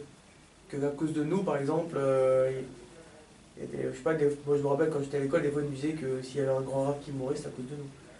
Ou que s'il y avait des soldats qui mouraient, c'était à cause de nous. Tu dis quoi à cause de nous? Bah, à cause du fait qu'on Sache une chose. Que personne ne mourra à cause de toi. Ça va? Ouais, où c'est marqué? Je me rassure. Où c'est marqué? Où c'est marqué? Je sais pas. C'est marqué dans la parachute qui dit ça. Ouais. Et la Gemara dans Sanhedrin d'Avzaïn, elle dit là-bas comme ça. Il y a marqué Hachem, il est Poken Avon Avot Albanim. Il se souvient. Poken. Il se souvient. Avon, des fautes. Avot, des parents. Albanim sur les enfants. Al-Shilishim al-Rivim. La Gemara dit quoi? Ah bon, parce que le père a fauté, le fils va mourir. C'est ça. Tu vois, c'est la question que tu poses. Ah oui, non. Massé avotem bidem. Parce que les enfants ont répété les fautes des parents. Ils sont morts pas parce que les parents fautaient, parce qu'ils ont répété les fautes des parents. Donc de là, tu apprends qu'on ne meurt pas de la faute des autres. C'est clair? C'est pas shoot. Ça va? Non, quand le Rav il t'a dit ça, c'est pour t'expliquer comme ça. C'est pourquoi il est mort le Rav. Il a pris pour nous. Peut-être, mais peut-être parce qu'on méritait pas de l'avoir. Ouais. Tu as compris? Parce que maintenant, là où il se trouve, malheureusement, personne ne s'occupe de ce qu'il comprend, de la concert qui reste. Ouais, ils sont là. Maintenant, je vais t'expliquer aussi ce que tu as dit, c'est vrai, parce que la Gemara, il y a une Gemara dans Ketuvot d'Afret qui dit là-bas que les tzadikim, ouais, on prend des tzadikim dans le monde pour être mechaper à la vonador, pour être mechaper, pour expliquer la faute de la génération. C'est quoi la kapara? L'expression des fautes, c'est quoi? C'est comme ça. Le Rav, il est parti. On dit Gadol Ador, c'est des gens qui sont des gdolim, hein. Ils sont partis. Ça va? Maintenant, tu vois ce qu'ils faisaient ou pas? Comme tu dis, tiens, on avait une question, on appelait le Rav. Mais moi, j'appelle toujours le Rav. Et tu dis à Torah, non, pas besoin, j'appelle le Rav. Tu dis, on a un problème de Torah, bah, va voir des rabbins, va voir des trucs. Mais toi, vas étudier, parce que t'as le Rav, c'est lui qui étudie. C'est les rabbins qui étudient la Torah, c'est pas les autres, c'est les rabbins. Et toi, la Torah, bah, pas besoin, à quoi ça sert d'étudier la Torah parce que tu téléphones au Rav? Alors qu'est-ce qu'il fait le Rav? Qu'est-ce qu'il fait Hachem? Il enlève le Rav. Qu'est-ce qui reste? Mais personne, on est comme des fous. C'est Mechaper Avon, que demain, tu vas t'occuper de ta vie un peu. Donc Hachem, des fois, malheureusement, il est obligé de retirer le Rav. Parce qu'il aurait dû rester le Rav. C'est nous qui on aurait dû se barrer. Pourquoi lui, c'est lui qui part? Ça crée un électrochoc. Que maintenant qu'il est parti, comment on va s'arranger maintenant? Qui c'est qui va nous donner, qui va nous dicter la Torah? Alors on va faire des yeshivot, on va créer des machins, on va se débrouiller, on va tout faire pour que ça puisse marcher. C'était un déclencheur de Teshuvah. T'as compris? C'est ça, Mechaper Avon. Que le Gadol, il est parti, pas en son temps, parce que ça devait déclencher quelque chose. Ce qu'il n'a pas pu faire de son vivant, après sa mort, ça va s'organiser. Parce que tant qu'il était là, les gens, ils étaient peinards. Ils foutaient rien. Ils étudiaient pas la Torah, machin. De toute façon, t'as un coup de téléphone à la c'est bon. Non, mais toi, tu as une mise à d'étudier la Torah. Même si tu peux pas connaître l'homme l'orave, Chazak, ok, je comprends. Mais au moins, casse-toi la tête, fais quelque chose, organise ta vie. Elle est où ta Torah? Qu'est-ce que tu vas dire à tes enfants? Je comprends pas. Qu'est-ce que tu vas dire à tes enfants? Après, tu t'étonnes que les gens s'assimilent, les gosses, ils comprennent pas. Je ne pas la Torah, mais à quoi ça sert? C'est léger, c'est ça. Le Yitzhara, il va se mêler là-dedans, évidemment. Qu'est-ce que tu vas dire à tes enfants? Dis-moi ce que tu vas leur dire. Tu vas leur parler du foot, tu vas parler de Internet. Après, tu t'étonnes que les gens s'assimilent, les gens perdent la Torah. Mais ce que vous n'avez pas, vous, qu'est-ce que vous allez donner aux autres? C'est énorme qu'il faut réfléchir, c'est énorme qu'il faut se projeter. Il faut être mécabel à la Torah, c'est Shavuot. C'est-à-dire qu'Hachem, il veut qu'une seule chose, qu'on accède à la Torah. Après, combien il va te donner? Il peut te donner tout. Achef picha vamalou. Ouvre ta bouche, marqué dans tes livres. Achef picha, élargis ta bouche, vamalou, je la remplirai. Ça dépend de toi. Tu sais ce qu'il a dit, le Harizal? Le Harizal. Il est mort à quel âge, le Harizal? Le Harizal. 38 ans. C'est un gaon. Le Harizal. C'est lui qui a écrit des pirouchines sur le Zohar. Je ne sais pas si vous vous rendez compte, c'est que le Harizal. Hein? 38 ans. Il a dit d'où est venu ma chorma? J'avais tellement de simcha d'étudier la Torah et Mitzvot. La simcha qu'il avait était énorme. Et il dit, il faut que je me donne ce cadeau. Il faut de la simcha. T'as envie d'étudier. Pourquoi on n'étudie pas la Torah de Shabbat? Parce que c'est une joie d'étudier. Hein? Ça doit être une joie d'étudier. Je sais pas comment. Ouais. Parce qu'il est marqué Pekoudé Hachem, les lois d'Hachem, Yesharim, mais ça me prélève. Elle réjouit le cœur de l'homme. Quand tu dis la Torah, ça met de la simcha. Et ça sort et tu adoras, c'est un truc de malade. C'est quand tu es Torah, ça apporte de la simcha. Maintenant, soit tu le comprends de façon mystique, soit tu le comprends de façon physique. Quand tu comprends quelque chose, ça te donne de la simcha. La Gemara dit dans Psachim Daf Samechet, que Rav Yosef, il répétait son limoud tous les 30 jours. Il était capable de tout refaire en 30 jours. Tous les 30 jours, il répétait. Et même la Gemara dit qu'il sortait dans la rue pour la répéter, il se disait, voilà la joie que ça me procure, et voilà la joie que ça m'amène. Et il était très joyeux d'étudier la Torah. Mais pourquoi il répétait tous les 3 mois? Tous les mois, il répétait, tout répétait. Parce que là-bas, il explique là-bas les commentaires, ils disent, parce que de répéter la Torah, ça amène la simcha. Quand tu recommences, et tu t'habitues, et tu vois, tu comprends autrement, et tu vois d'autres choses, et tu vois, Par exemple, vous faites le roumage. Tu fais une fois le roumage. Bon, bah, t'as compris ce qui est marqué. Et quand tu refais, c'est marrant, hein? Il y a marqué Aforba, Aforba, des coups là-bas. Quand tu retournais, et tu trouves encore, et ça n'a pas de fin. Pourquoi c'est logique? Pourquoi? Parce que la première fois que tu as fait, bah, tu as fait parce que tu voulais savoir ce qu'il y avait marqué dedans. Mais quand une fois tu connais, la deuxième fois que tu la connais, bah, là, il y a d'autres questions qui vont se créer dans ta tête. Tu dis, ah tiens, c'est marrant, c'est marqué comme ça. Et quand tu recommences encore, et bah, tu vois encore autre chose. Et plus tu deviens spécialiste, et plus tu apprends des choses, et ça t'amène une simrata Torah. La répétition, Veshinantam levalera. Ça veut dire quoi, Veshinantam? Shinun. C'est quoi l'Echem Mishne? Quand vous prenez le pain Shabbat, l'Echem Mishne, c'est comme Mishne. Le pain double. Double. C'est que tu répètes, c'est une répétition. Veshinantam, tu vas répéter, répéter à tes enfants la Torah, et tu répètes, et tu répètes. Parce qu'il faut que ça rentre dans la tête, il faut que ça soit. Mais tu répètes pour deux raisons. Parce que, un, tu veux donner à tes enfants, et deux, parce que toi, en répétant, ça va donner la Simchat Torah. Il voulait que ça. Vous savez pourquoi ça c'est sa mère? Parce qu'en vérité, au fond de nous, on vit une contradiction. On a un corps et on a une neshama. La tristesse, elle vient de cette contradiction pas comprise. Ton corps, il veut faire des tours en voiture. Et ta neshama, elle veut étudier la Torah. Ce traumatisme-là, ça crée un problème. Qu'est-ce qu'il faut faire? Monter la neshama. Il faut. Nourrir la neshama.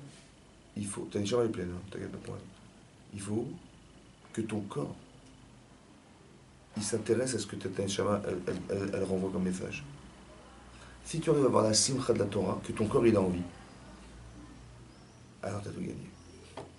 Comme ça, on peut expliquer, bizarrement, Yengbar Nopsachim le Balakba dit comme ça. Une marloquette entre Rabbi Eliezer et Rabbi Yehoshua. Qu'est-ce qu'on fait Yamin Tovim? Alors Rabbi Eliezer il a dit ou Kulo Lachem, ou Kulo Lachem. Soit tu tues la Torah toute la journée Shabbat Yom Tov, soit tu manges toute la journée Yom Tov. Rabbi Yehoshua il dit non, pas tout, tout et tout. Moitié-moitié. Chatzio Lachem, Chatzio Lachem. Moitié du temps tu consacres à l'étude de la Torah, et à moitié du temps tu manges. Ça va? Simchat Yom Tov, manger Simchat Yom Tov. Mais Rabbi Eliezer qui a dit c'est ou l'un ou l'autre, ou tout l'un ou tout l'autre, il est d'accord, les Kula Alma, ils ont dit les Kula Alma, ils sont tous d'accord, que Shavuot, c'est moitié Hachem, moitié Lachem, moitié pour Hachem. Il faut étudier la Torah, il faut manger. Bizarre, hein? Les Kula Alma, il a dit. D'après tout le monde, il faut partager en deux. Tu manges et tu... Le jour du matin de Torah, c'est un jour spirituel ou un jour physique? Complètement spirituel. Et lui, il dit non, il faut partager en deux. Moitié-moitié. Il faut que tu aies plaisir à manger. Simchat Yom Tov. Que tu fais des bons plats, tu fais des bons trucs. C'est normal, c'est logique ça? Hein? La Gemara dans Psachim, elle dit aussi là-bas, il y avait un rave, je me rappelle du nom, il demandait à sa femme de lui préparer un bon repas pour Yom Tov, pour Shavuot. Mais c'est pas le moment de manger. C'est justement là qu'il fallait dire que Kulo Lachem, il fallait que tu la Torah toute la journée.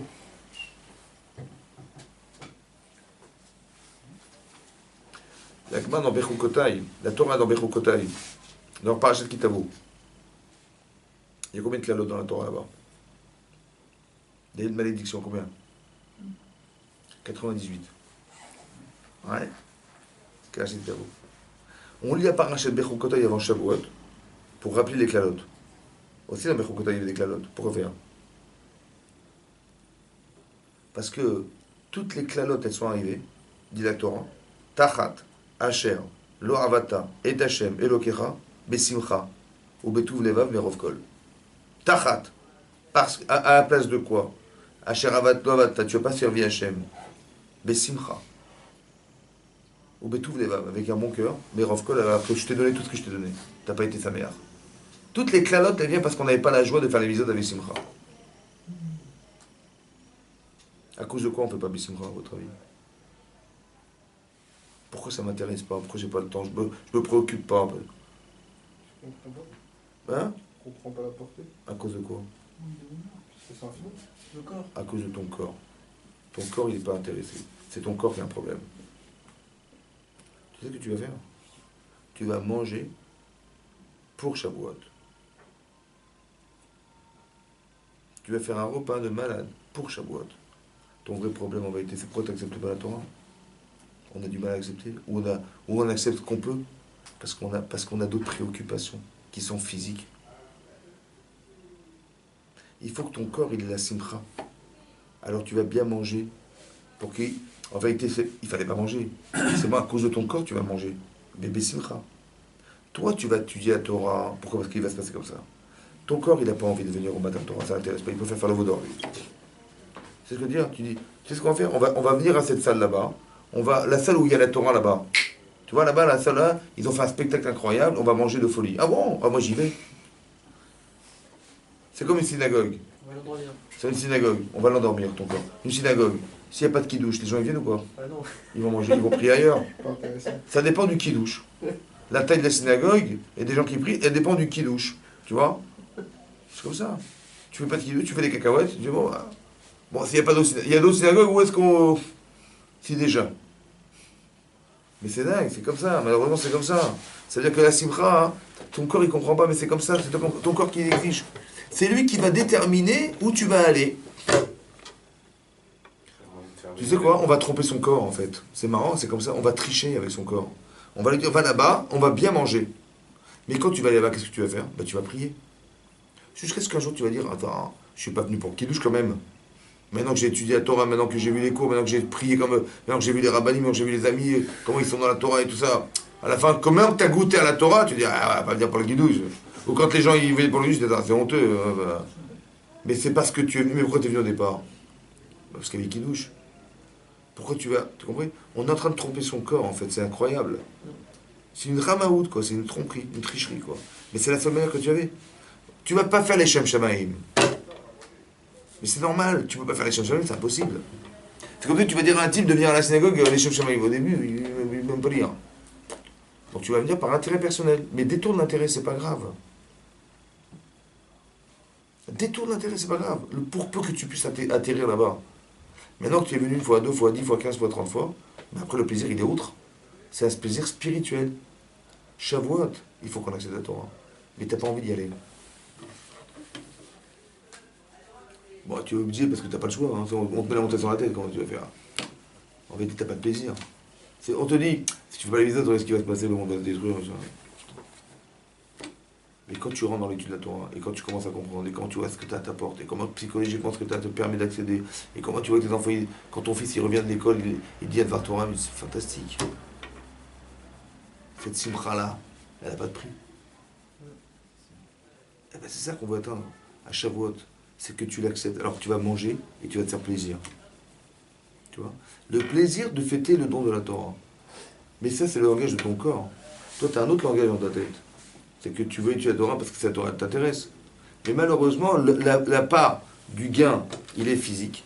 Et c'est ce physique-là qui va t'entraîner à penser que tu vas pouvoir étudier la Torah différemment. Tu vois? Et bien, cette composition de deux êtres qui sont décomposés, en fait, que tu rattaches, que tu rattrapes, c'est ça Shavuot, en fait. Le problème, c'est d'accepter la Torah. Quand tu l'as compris, quand tu as un malaise, parce que tu dis, mais comment je vais faire sans Torah? C'est impossible. Ce malaise-là, il t'amène à penser que tu vas pouvoir te... Tu vois? C'est la question qui amène à ce qu'il y a un soulagement qui est la Torah. Mais s'il n'y a pas de malaise, si tu n'as pas de problème... En fait, on l'a fait accepter à son corps. Hein? On l'a fait accepter à son corps. Ouais. Il y a deux façons de concevoir. Au début, il faut que ton corps accepte. Ton corps, il n'en a pas envie. Mais après, il faut que ça passe à autre chose. Il faut que tu vois dans ta vie en quoi la Torah est une réponse. Si tu n'as pas de questions, tu n'as pas de problème. Quand je dis, moi je prie, mais bon, je demande à la refoua, je demande à machin, je demande à Parnassa, mais j'ai pas de problème. En vérité, vous savez pourquoi c'est dur de prier? Pourquoi on n'arrive pas à prier correctement? Hein? On sait pas quoi véritablement. Non, mais pourquoi c'est dur? Quand tu pries Hachem, ton esprit s'envole. Pourquoi il s'envole? Pourquoi tu n'arrives pas à te concentrer? On a du mal à se concentrer, pourquoi? Quoi il sert? Pourquoi? Hein? Pourquoi? Vous savez pourquoi? Parce qu'on n'a pas la nécessité de la prière. Je vous explique. Si par exemple, tu as reçu une information désastreuse, on t'apprend qu'un type il est malade, un type que tu connais très bien, tu arrives à la bracha de Refainu Hashem Enerafé. Ou un type il a un problème de Parnassa, il n'a plus de quoi bouffer. Il va dire Barechenu. C'est la Parnassa. Ouais? Tu vas te déconcentrer ou pas? Pour prier pour la Refainu Hashem, ton meilleur ami, tu vas te déconcentrer ou pas? Hein? Tu dis, ah ouais, j'avais rendez-vous cet après-midi. Mais non, ton meilleur ami est malade. Tu vas prier de tout ton cœur. Ouais. Tu t'apprends de parler de ça, tu vas prier de tout ton cœur. Donc, qu'est-ce qui va éliminer l'Yetzirah? Quand tu as des besoins vitaux, tu n'es pas déconcentré, oui ou non? Donc, quand est-ce que tu te déconcentres? Quand on se déconcentre, quand on n'a pas besoin. Quand c'est pas vital. Donc, qu'est-ce qu'il faut faire avant?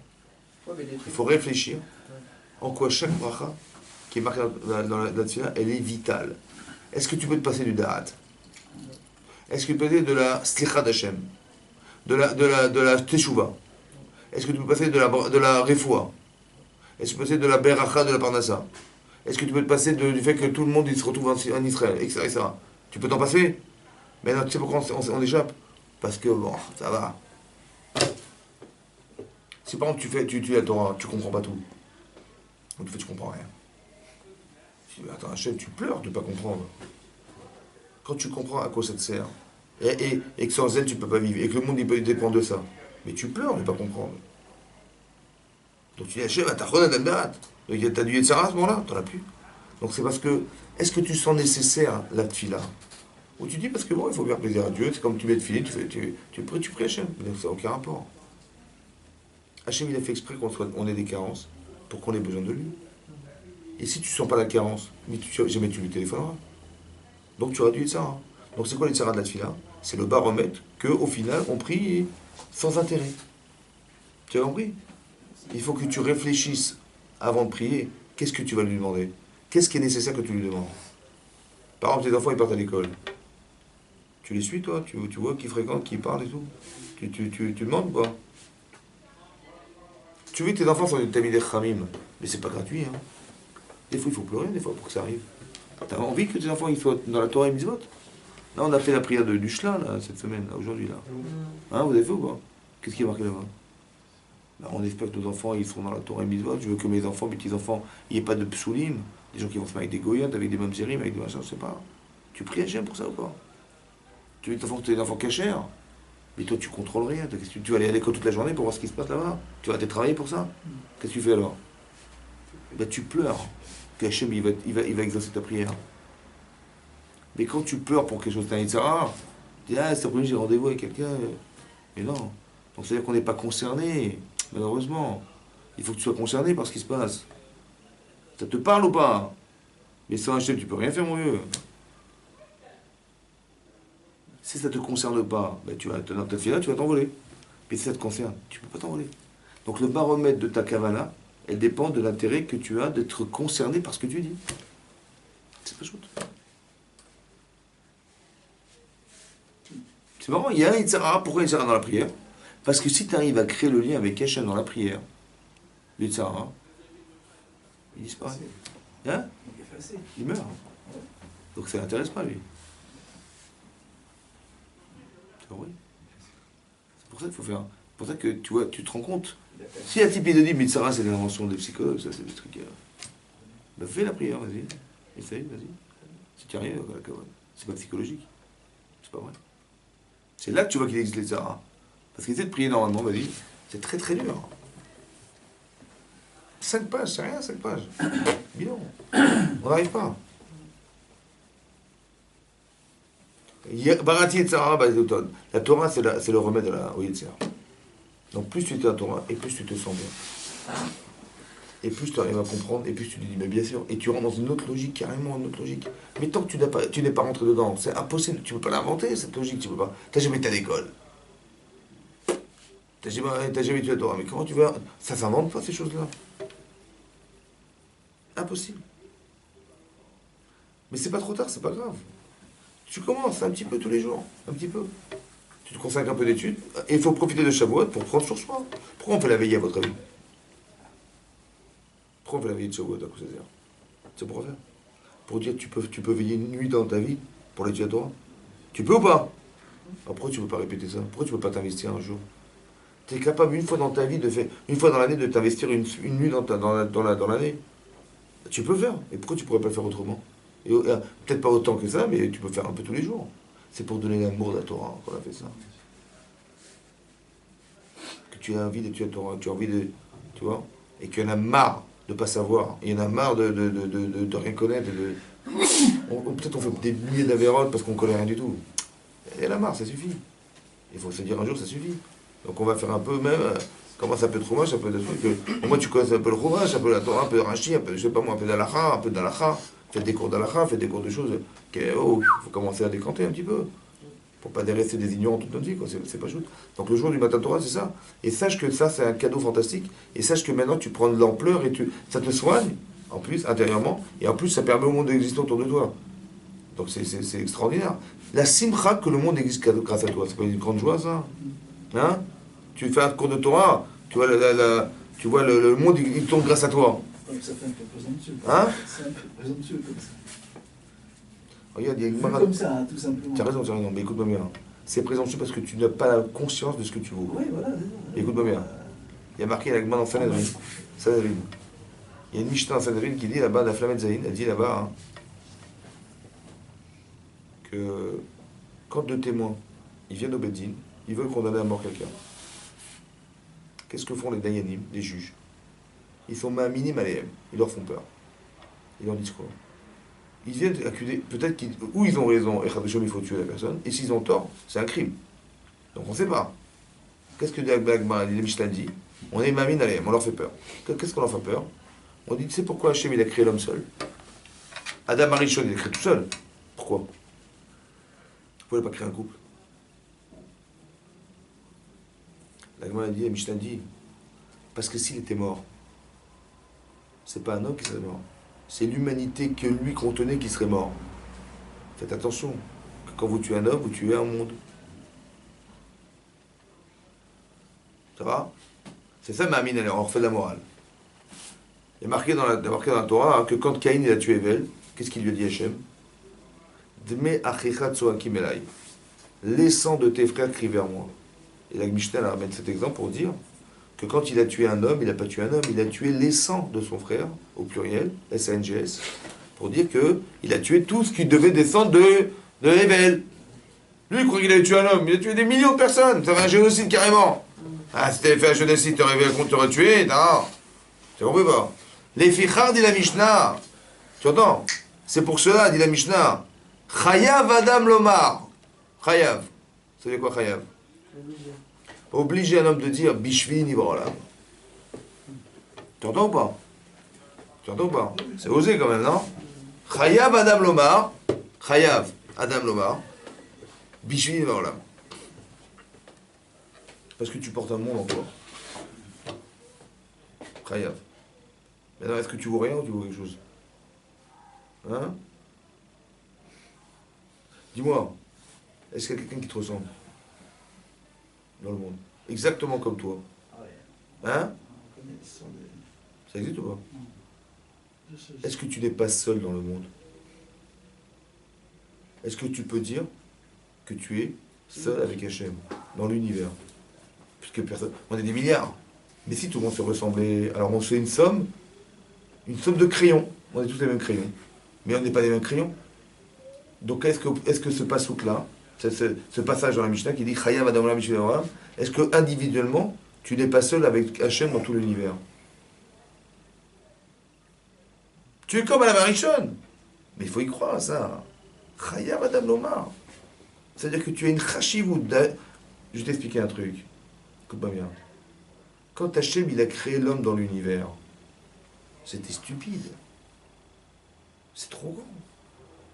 Tu es d'accord ou pas? Hein? Comment ça, priori? Ah oui, comme ça, c'est sûr que ça paraît... C'est pareil. Attends. Qu'est-ce que c'est que l'univers? Une immensité. Qu'est-ce que c'est que la Terre dans l'univers? Un seul homme sur la Terre dans l'univers, c'est quoi? Hein? Est-ce que Dieu il a réfléchi, franchement? Je te pose une question. Je peux pas répondre. Par logique, il a réfléchi ou pas?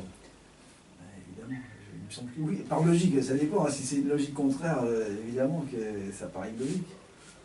L'inverse. Si Dieu l'a fait, c'est que c'était logique pour lui ou pas? Pour lui, Ah oui. évidemment. Très bien. Et comment ça peut être logique? Puisque l'homme, c'est qu'une poussière dans la Terre, dans l'univers. Hein?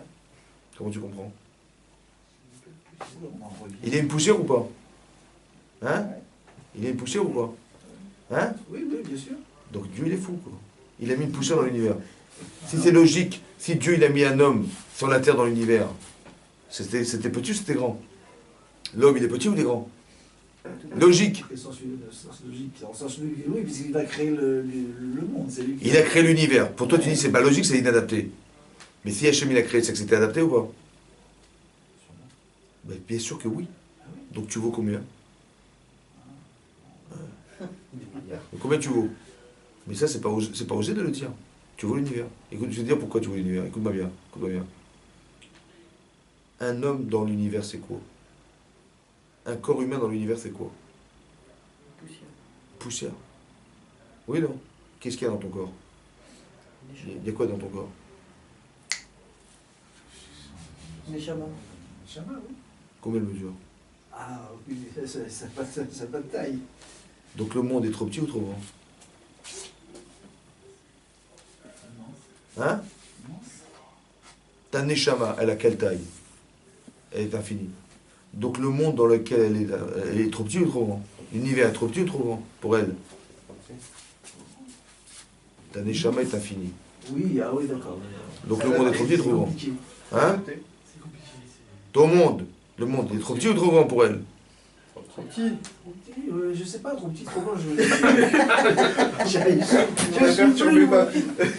Perturbez pas. Ton corps, il est limite. Non, Ton corps. Rien, il est trop chaud. Ton corps, il est limite.